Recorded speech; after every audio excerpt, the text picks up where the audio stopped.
Alrighty, welcome back to another one of my short Skyblock speedruns. In today's video, I speedrun unlocking every Skyblock island, with the exception of the recently released Crystal Hollows and Void Sepulchre. Both of these areas have too high of requirements to be speedrunning for in a reasonable amount of time, so I'll be leaving them out for the sake of this video. Aside from that, every other island that does exist in this game is completely fair game, and I talk about a couple of the rules later on in this video, so you guys will be up to speed with everything that'll be happening in today's speedrun. However, before we do go ahead and get started here, I did stream the entirety of this video live over on my Twitch, so if you'd like to see the full process of how these speedruns are actually complete, the links are down in the description below. But with all of that being said, let's get straight into the video. So creating a fresh profile, I made sure to grab a single oak log on my island before heading straight for the hub. I was going to need to craft 3 different tools in this speedrun, and luckily for us, 1 oak log will give us enough sticks to craft everything we'd need. I also made my way straight over to Jamie to grab my rogue sword because, as I always say, this item definitely comes in clutch later for that extra bit of speed in any speedrun. However, I was reading a few of the comments on my past speedruns and I kept seeing people asking similar questions, such as whether it's even worth getting the rogue sword if I'm going to sprint jump with it anyways. To answer that question, yes, it is, and I'll overlay some footage of that right now to showcase the very slight increase that the rogue sword actually gives even when sprint jumping. But anyways, I got straight to work on the farming islands for some early game coins and some easy levels, as heading farming 5 to unlock the Mushroom Desert was definitely the easiest set of islands to unlock right off the bat. With farming 5 now obtained, I began the quick journey to the Mushroom Desert, crossing the barn along the way. I decided for this run that I would have to physically visit every island, even if I didn't use some of the islands to actually gain the level requirements. This meant that I would have to run through both the barn and the Mushroom Desert for it to count, but I also couldn't use any of the common services such as /visit portal hub or /visit PRTL. This would classify as cheating for a speedrun like this one, as ultimately you are using the assistance of another player to speed up progression, and that basically defeats the entire purpose of the whole speedrun feel. Needless to say though, the moment the big Mushroom Desert new zone discovered text appeared on my screen, I instantly /hubbed and made my way to the mining merchant to sell my items. After a quick stop at the trusty mining merchant, I had a nice 1,200 coins in my purse. This was a stage of the game where I did most of the gearing up, so I bought enough gold for an axe and a pickaxe, enough efficiency books for efficiency 5, the levels to actually apply the enchants onto my axe, and then I enchanted my axe with efficiency 5.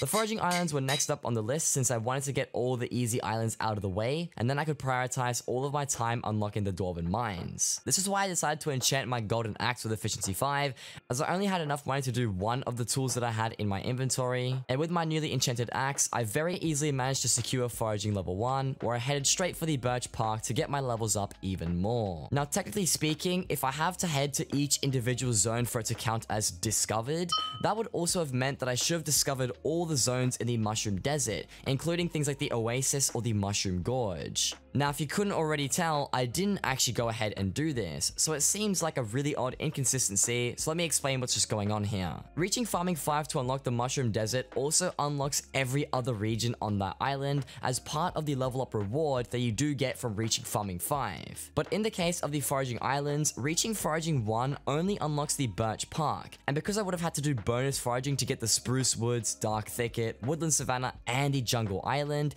the islands are technically not fully unlocked yet unless I have reached Foraging 5. This same logic applies to all the other islands. For example, there is no requirement to reach each level in the deep caverns, so if it were possible, I could just skip that step entirely, but either way, I would still have to travel through all of the zones of the deep caverns because there's no other real way to get to the Dwarven Mines. But when talking about the Dwarven Mines, there are actually no extra requirements to say reach the Royal Mines or the Far Reserve, so simply landing on that island would have been sufficient enough to classify the island as fully unlocked. These rules are critical in keeping the consistency of this run, and if you plan on trying this yourself, make sure you do keep this in mind as well. But enough of my rambling. It turns out that I talked for so long that I managed to reach Foraging 5 in the meantime, where I unlocked the Jungle Island and headed straight to the hub for the second time. And now that we had cleared the Farming Islands and the Foraging Islands, the last 2 islands that we had left were the Mining and Combat ones. I chose to do the mining islands next as I have a very special strategy that involves the Dwarven Mines, so I bought myself a Smite 5 Undead Sword to help deal with the occasional mob in the deep caverns. I then took my gold pickaxe which I had crafted before,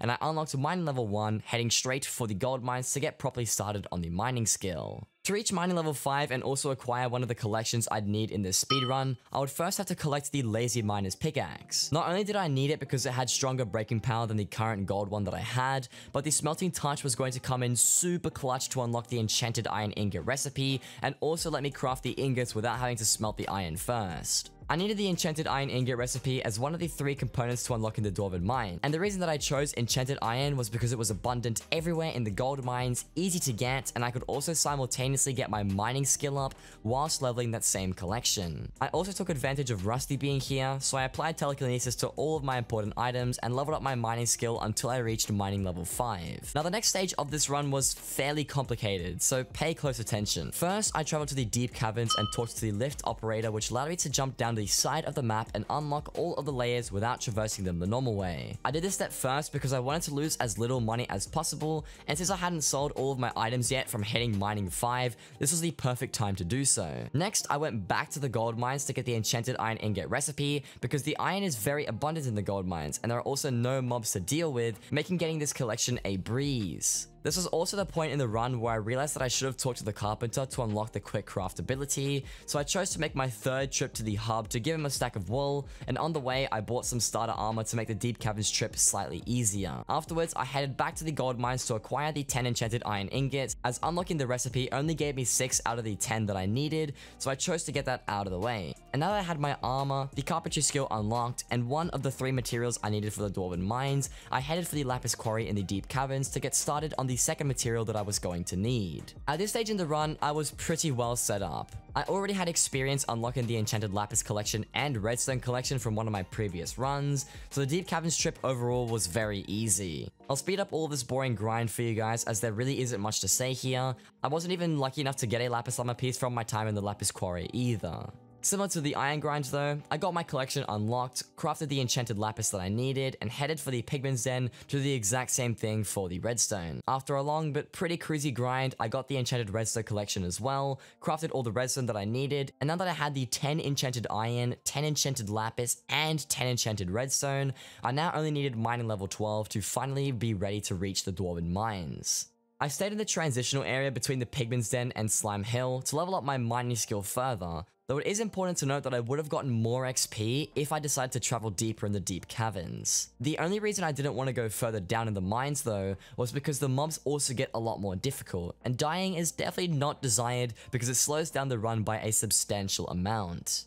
Either way, after finally reaching mining 12, I headed straight down to the Obsidian Sanctuary, had this epic battle with the skeleton that was down there, collected 1 diamond block, and gave Reese all the materials that he wanted. I did end up dying right afterwards, but this didn't really affect the run at all since I knew I had to return to the hub anyways for the 4th and last time. My 4th and final hub trip wasn't entirely necessary, but it was going to massively improve the quality of life of this speedrun, and I was happy to sacrifice the extra minute or 2 as a result. I used the diamond block I mined earlier to craft a diamond pickaxe, and while I was there, I also sold most of my materials I had just mined to clear up some inventory space. This is where I made my way back to the gold mines for the last time, which was the reason that I actually hubbed in the first place, because I wanted to get telekinesis on my diamond pickaxe. After talking to Rusty once again, now I was ready to officially unlock the Dwarven Mines and also reveal the clever strategy that I had up my sleeve this entire time. Now that we had reached the Dwarven Mines, I had officially unlocked 3 out of the 4 different skill islands that exist, with the combat skill as the final one for this speedrun. You may be wondering what on earth I'm going to do to even level up my combat skill, because with an hour and 23 minutes on the clock, it seemed like the grind was going to be unbearably long and also unachievable, considering that I don't even have any combat gear whatsoever. Now that's where my diamond pickaxe comes in. You see, in the Dwarven Mines, there is a very particular mob which a lot of you guys will be familiar with, the Ice Walker. Now, if you didn't already know, Ice Walkers take 90 times the damage you would normally deal if they are killed with any pickaxe, because after all, they are made entirely out of ice. Ice Walkers also give you 40 combat XP per kill, which is more than Zealots and Crypt Ghouls, being a very common mob that most people try to kill, except because there is a 90 times damage multiplier with a pickaxe, we are able to actually one-shot these mobs and get more XP from the Ice Walkers than we would have gotten with really any other combat method. This would solve one of the two major problems that I would face when it comes to efficiently leveling my combat skill, as now I didn't have to worry about getting talismans, a guard pot, or any expensive gear, and I had full one-shot capability with a super budget setup. But then we run into a second problem, which, as you can see from the footage, is my survivability. Oh my god, I can one-tap. Perfect. Perfect. Perfect. We got this. We got this. Now it's a straight shot to the end. Straight shot to the end. We got this. Oh. Yeah, I died many times. After 4 attempts that seemingly took us nowhere and also wasted a lot of time in this run, I had to come up with a way to have the Ice Walkers in a close enough range for me to kill them, but also far enough so that they couldn't hit me. Not only this, but I also needed a way to draw their attention every time they spawned, whether it was with little effort or no effort at all. And that's when I realized it. The guy that was AFKing with unstable armor to kill the Ice Walkers had the answer all along, sitting up on that little ledge and being able to deal damage to them from a safe spot with no effort. Since I had no mobility items though, I tried climbing up the side walls and parkouring my way onto the spot, but that didn't really end well. What? This game is rigged. A couple of my viewers then suggested to use my high ping and some blocks to my advantage, so I collected some cobblestone on my way back to the Dwarven's Gateway, and I tried to block glitch up. The first attempt wasn't so successful. No. But I managed to work it out on my second try and flawlessly made the jump onto the ideal spot where I could peacefully kill all the Ice Walkers. So now that I had figured out the perfect strategy, I had to apply it to a lobby that didn't have an AFK farmer in it. I did manage to get a few combat levels in this first lobby that I was originally trying in, but after a while, some guy with a slime hat, shadow assassin, and legendary bowel pet came in to absolutely ruin the day. There was absolutely no way I was going to get any kills on the Ice Walkers with an AFK farmer right in the middle, so I swapped lobbies, ran all the way back to the Dwarven Mines, and luckily got an empty Ice Walker lobby. The combat grind from this point onwards was surprisingly easy too. I didn't encounter any new AFKs that came to ruin the fun, and I managed to slowly but surely level up my combat skill. Along the way, I also got some cool drops. If we do ignore the glaciite jewels I did get, the first armor piece I got were a pair of glaciite boots, followed by the chestplate, helmet, and then a few more duplicate pieces. It wasn't too long until I had finally reached combat 12 off of the Ice Walker grind, where I dropped down from my camping spot, purposely died, and then traveled to the hub to finally complete the speed run. And now we were on the home stretch. With every requirement necessary unlocked, I ran to the graveyard as fast as I could, flew to the Spider's Den heading straight for the Blazing Fortress, made a quick stop in the Blazing Fortress before going back to the Spider's Den, and then I ran towards the End Island. I'm literally going to the last 2 islands. The last 2 islands. Relax, G. End Island. Mad lag, bro. Mad lag. Oh, I didn't even type. Warp. Dungeon. Hub. And then IS. Done. That's it. That's it. And as you can see, this was yet another speedrun checked off the list. On screen now, you can see approximately how long each island unlock took to get.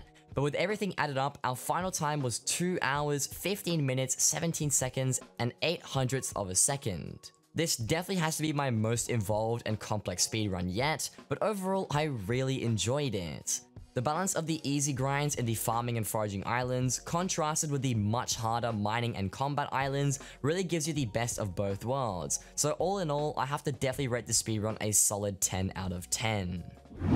And with all of that out of the way, that is going to wrap up everything that I did have for today's short speed run. As I mentioned just before, this has definitely got to be the most involved speed run that I have done to date on my channel, and overall I had an absolute blast making it and I really enjoyed recording the entire thing. However, I would like to ask, if you have made it to the very end of the video here and you are enjoying this series so far, then please do consider leaving a like or subscribing to the channel, as I do make these videos every week now and I have been for quite some time. And if you fancy, you can always leave the notifications on as well, so that way you will never miss an upload when it is released. But with all of that being said, that is going to wrap up everything that I did have for today's video. And as always, take care and peace. Okay, we won this time. You get fake ban screen? Do you actually? There's no way. There's no way. No, you're trolling. Yo, no way. No way. That's an actual thing. Wait, what? Yo, no way, guys. Oh my god, guys. I got banned, guys.